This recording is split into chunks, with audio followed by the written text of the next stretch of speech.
sebenarnya kebahagiaan manusia itu tidak seberapa. Jadi kaya itu bukan sebuah keadaan. Kaya itu bukan sebuah keadaan, tapi kaya itu adalah sebuah perilaku. Pengusaha yang tangguh itu bukan sebuah keadaan. Kalau punya mobil dia sukses, rumahnya bagus, sukses, bukan. Itu keadaan. Keadaan bisa berubah. Tapi mental yang kuat, rasa syukur yang banyak, ini sebuah perilaku.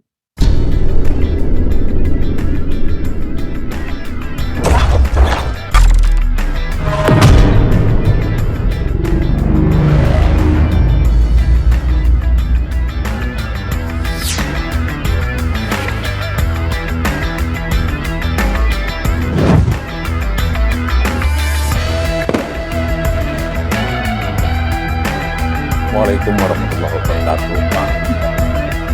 Alhamdulillah, ya, kali ini pada hari Jumat, insya Allah Jumat Barokah.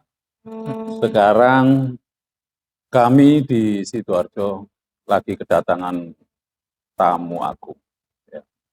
Saya akan perkenalkan tamu sekaligus teman sekaligus ya teman seperjuangan. Ya. Tidak asing lagi bagi mereka yang sudah di Bojonegoro sekitarnya itu. Ini teman dan tamu kita, Yai Toha. Yai Toha Mas apa? Abrori. Mana orang jenenge? Ya kan, ya terkenalnya kan jenenge Toha, Pak Yai Toha. Ya, sepurone Ustaz. Yai. Gini Yai, ini saya tadi berpikir bersyukur sekali saya. Hari ini ya Allah, beberapa urusan kami itu rasanya tadi itu berhenti dengan sendirinya dan ada waktu pada sore hari ini saya itu bisa berkesempatan menyambut jenengan. Alhamdulillah. Namun kesempatan ini enggak kita sia-siakan lah. Saya ingin sedikit tanya jawab mengenai mungkin kan sekarang ini ya Allah arus informasi yang demikian keras dan derasnya sehingga banyak juga teman-teman itu yang sambat terutama yang sudah berkeluarga baik-baik, banyak hal-hal yang dia rasakan terutama juga ada yang mungkin faktor ekonomi juga karena barusan ini waduh banyak berat juga ujian-ujiannya. Nah, untuk mengatasi supaya ini itu tidak tidak pusing ya. Keluarga-keluarga atau kita sebagai keluarga, kepala keluarga yang membina keluarga itu bagaimana sih, Yai? Jadi mungkin barangkali teman-teman pemirsa atau yang lain yang melihat video ini bisa mengambil hikmah sedikit ya, pesan-pesan mumpung ini di tempat kita itu saya korek bagaimana membentuk keluarga itu yang bisa ya menjadi ketenangan untuk kita yang bisa mendambakan dan bisa lebih baik gitu ke depannya. Karena ujian sekarang ini terus terang aja berat gitu. Berat sekali. Gimana ya? Ini mewakili pribadi atau? Banyak komplainan juga. Ya kita rasakan sendiri lah ya.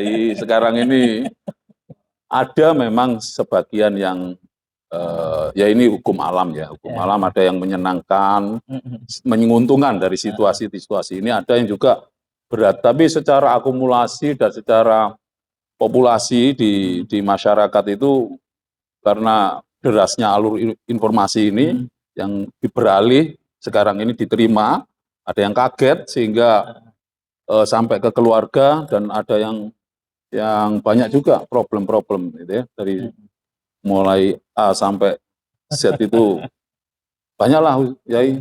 Nah, mungkin ada nasihat ya atau ada ilmu yang bisa yang bisa menenangkan. Gimana ya?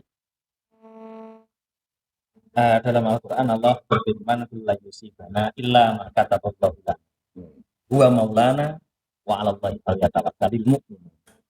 Katakan Muhammad, la yusibana illa ma kataballahu.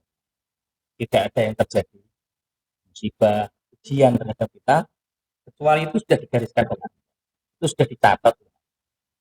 Tahun ini, tahun kemarin akan terjadi pandemi, sudah tercatat di lauh mahfuz. Hirup itu geger dunyo, corona datang, istri hilang. Ya janganlah. Karena istri hilang berawal dari pekerjaan yang hilang. Sebenarnya kalau kita memahami ayat ini bahwa tidak ada yang terjadi kecuali semua atas garis ketentuan dari Allah, yang bisa dilakukan seseorang itu sebenarnya satu, ridho dan ikhlas terhadap semua yang terjadi. Jadi ibarat pandemi itu ombak besar, tiba-tiba terjadi ombak besar. Apa yang terjadi? Bagi orang-orang yang tidak persiapan, ombak besar ini akan menghanyutkan diri. Hanyut itu artinya putus asa, hancur, ambruk, pekerjaan habis, hutang meningkat, dan lain sebagainya. Itu ibaratnya kita punya kubu kecil di tepi pantai. Hancur. Nah, wiritane karek ya nasib, ya nasib, ya nasib. Lah, ada orang yang dia cepat bergerak. Ini ada ombak besar. Ini saya harus siap-siap. Jadi dia waktunya habis untuk siap-siap, ini tak gunakan untuk apa? Ini saya harus bagaimana? Tapi ada orang yang ketika ujian datang, ketika pandemi datang, itu ombak besar itu tidak dihindari. Ombak besar itu tidak bisa menghancurkan dia. Tapi ombak besar itu justru dijadikan alat untuk berselancar di atas. Nah, bagaimana kita bisa berselancar di atas ombak besar itu? Otomatis ilmu harus dijalankan, rasa syukur harus dilakukan. Karena sebenarnya kebahagiaan manusia itu tidak seberapa. Jadi kaya itu bukan sebuah keadaan. Kaya itu bukan sebuah keadaan, tapi kaya itu adalah sebuah perilaku. Pengusaha yang tangguh itu bukan sebuah keadaan. Kalau punya mobil dia sukses, rumahnya bagus, sukses, bukan. Itu keadaan. Keadaan bisa berubah. Tapi mental yang kuat, rasa syukur yang banyak, ini sebuah perilaku. Dan perilaku orang-orang hebat ini akan tetap menjadi orang hebat. Ibaratnya apapun yang terjadi dia akan tetap selancar di atas. Tapi ini gini, tadi saya sebutkan itu arus informasi ya. Nah, sekarang nih banyak tampilan-tampilan yang menggoda. Sebuah keluarga itu apa? Tadi kan ada harus dibekali ilmu.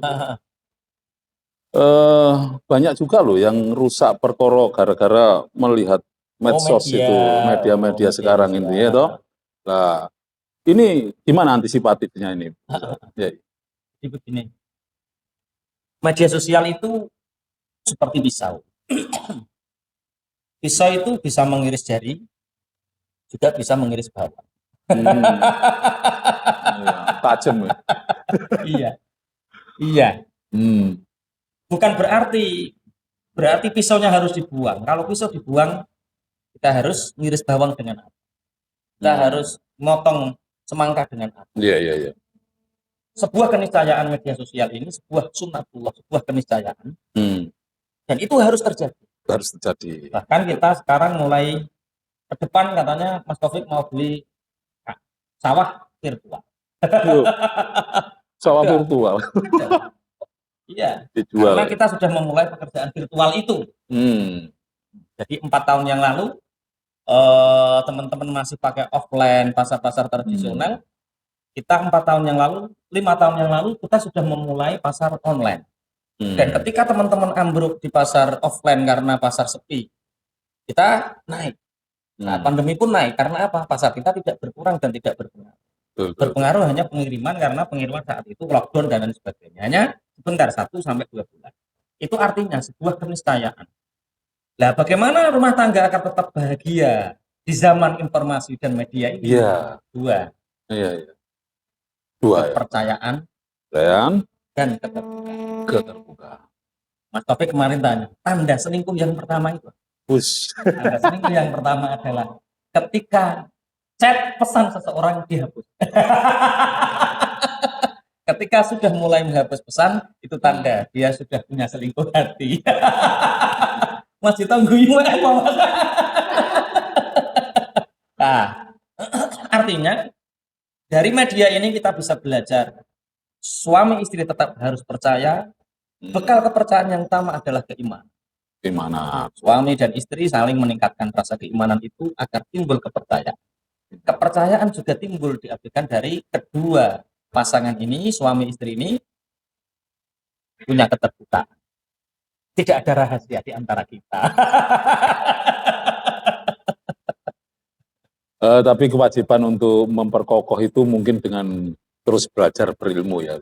Terus ya. Jadi sangat penting untuk supaya membentengi imannya biar terus meningkat gitu ya. Nggak sampai lepas. Bencana paling besar kan iman ini tatkala yang lepas itu. Baik itu, jadi alhamdulillah sudah ada beberapa tips-tips tadi atau sebuah nasihat yang bisa dibawa, gitu. Jadi kita harus betul-betul tahan dengan situasi yang sekarang. Ya. Tambahan lagi? Di Taiwan ini ada teman cerita, kita punya majlis di Taiwan ya, itu cerita. Di Taiwan itu angka perceraian kecil banget. Kecil banget angka perceraian. Beda di Indonesia. Di sana itu bukan negara Muslim ya, negara kafir. Iya. Tingkat perceraian kecil. Di Indonesia tingkat pendidikan semakin tinggi, sarjana semakin banyak, profesor semakin banyak, dokter semakin banyak, tapi angka perceraian semakin menanjak. Apakah pendidikan tidak menyelesaikan masalah itu? Buktinya semakin banyak lembaga pendidikan, ternyata semakin banyak angka perceraian. Kita menyebutnya perceraian, belum perzinaan, belum yang terjadi seperti yang kemarin. Nah, berarti apa yang salah dengan kondisi ini? Ternyata di Taiwan itu ada sekolah khusus pembinaan mental spiritual rumah tangga 2 tahun. Jadi ketika seorang gadis memasuki usia pranikah 2 tahun, dia harus total belajar tentang bagaimana muasyarah, berhubungan suami istri, bagaimana ngurus anak, bagaimana dan sebagainya, sehingga dia ketika menapaki rumah tangga sudah sangat siap. Nah, pranikah itu belum sebelum nikah. Sebelum nikah itu 2 tahun. Sebelum nikah berarti nggak boleh ketemu dong. Maksudnya enggak, artinya begini, pendidikannya beda, laki-laki di tempat yang beda, perempuan di tempat yang berbeda. Tapi 2 tahun itu khusus bahas tentang bagaimana ketika nanti kalian akan menikah, menghadapi seperti ini, perkosone koyong ini, terus ditempa selama 2 tahun. Iya. Namanya mondok khusus urusan nikah. Urusan pembekalan lah katanya. Ya. Nah, sedangkan Muslim zaman sekarang urusan yang paling pokok tentang talak, tentang zihar, tentang iddah, tentang khulu, tentang itu Muslim sendiri masih belum mengetahui, belum tentang muasyarah. Sehingga banyak sarjana tapi nggak bisa memaafkan, banyak sarjana tapi nggak menahan emosinya, banyak sarjana nggak bisa nahan emosi, nggak bisa memaafkan, banyak sarjana tapi nggak bisa belajar bagaimana santun terhadap pasangan. Sehingga ketahui S2 tapi ngambang. Emosian gitu ya. Tapi kaitannya dengan agama Islam gimana ini ya? Artinya Islam itu akan kokoh, Muslim itu akan kuat, bila dia tetap berpegang teguh Quran dan hadis. Masya Allah. Artinya ketika kita mau nikah nggak belajar agama. Kalau seorang istri tidak belajar agama, dia mau didik anaknya dengan apa? Kalau seorang suami tidak belajar agama, dia mau didik istrinya dengan apa? Kalau seorang anak tidak belajar agama, dia mendoakan ayah ibunya dengan apa? Iya. Ini pertanyaan. Berarti kewajiban untuk seorang ibu itu harus punya ilmu. Ya. Jadi agar yang dibina itu juga bisa mencapai tujuannya, yaitu keluarga yang memang betul-betul yang keluarga idaman kita semuanya. Nah, ya itu berarti banyak juga yang harus dibenahi ya. Nabi Nuh itu punya 3 istri. Push. Berarti kan 1. Satu. Itu dari 2 rekam istri ya. Saya cerita Nabi Nuh. Nabi Nuh itu kan 2 istri yang pertama itu melahirkan anak-anak yang soleh dan soleh. Masya Allah. Istri yang ketiga itu tolika. Artinya nggak nurut sama Nabi Nuh. Artinya dia berani sama Nabi Nuh. Dari inilah lahirkan. Makanya para ulama, para mufasir banyak menyebutkan bahwa anak durhaka dilahirkan dari istri yang durhaka. Ya. Anak durhaka dilahirkan dari istri yang durhaka. Artinya teman-teman anak-anak gadis kita, remaja-remaja yang hari ini sedang kuliah S1, S2. Kalau di pesantren sudah jelas ya, mereka ditempa dididik untuk menjadi istri yang solehah. Ini yang S1, S2. Jangan mengikuti kehendak kolonial zaman dahulu bahwa sekolah untuk cari pekerjaan, bukan. Jadi S1, S2-nya itu ya alimah, ya pinter untuk menjadi anak-anak kita. Jadi nggak boleh lepas dari ilmu agama untuk sebagai seorang muslimah ya, terutama karena mereka itu adalah berkewajiban untuk mendidik anak-anaknya kelak gitu ya. Masya Allah, sangat penting gitu ya. Terus tadi ada disinggung masalah talak tadi loh Ustaz. Banyak orang itu kalau emosi itu suami itu kadang-kadang ngomongnya ceplas-ceplos itu. Itu apakah memang sudah benar-benar terjadi itu ya? Kalau iya terjadi. Hati-hati loh. Hati-hati sampean itu ya, para suami itu jangan asal ceplas-ceplos ngomong. Artinya kalau wis gampangan ini gampang. Nek bojone ngamuk meneng wae, nek iso dompetmu tokno ya, kayakno duit. Tetek gajine bojone luwih gede. Enggak, pengapesannya katanya perempuan katanya dengan kalau nek belonjone tercukupi ya wis 2 hal. Rada adem ngono lho. Suhune iku lho. 2 hal yang menyebabkan perempuan akan luluh dengan itu. 2 ya? 2 hal. Ya Allah. Apa cukup itu? zahirnya dan cukup batin. Ketok tak pikir apa iku ya. Pokoknya wong wedok kok muring-muring, iku mesti salah sijine. Iki sing kurang sajen zahir apa sajen batin. Iku sing garano wong manang mumet iku. Tapi ya insya Allah lah. Sajen batin tok cukup, zahir gak cukup. Sajen zahir cukup, sajen batin gak cukup, yo ngamuk, padha ngamuk. Tapi rasa adil itu nggak bisa nang batine. Kalau zahir sih iso. Ngomong lain kok juga akan berkembang. Wis. Sekarang ini berhubung ini satu hal, saya tahan ini tadi belum keisi perutnya, ini makanan sudah datang, maka kita akhiri dulu ya. Kita akhiri, semoga nanti ya mudah-mudahan nanti ini bisa ada manfaat untuk kita bersama ya.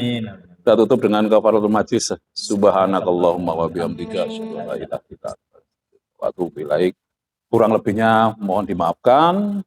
Wassalamualaikum warahmatullahi wabarakatuh.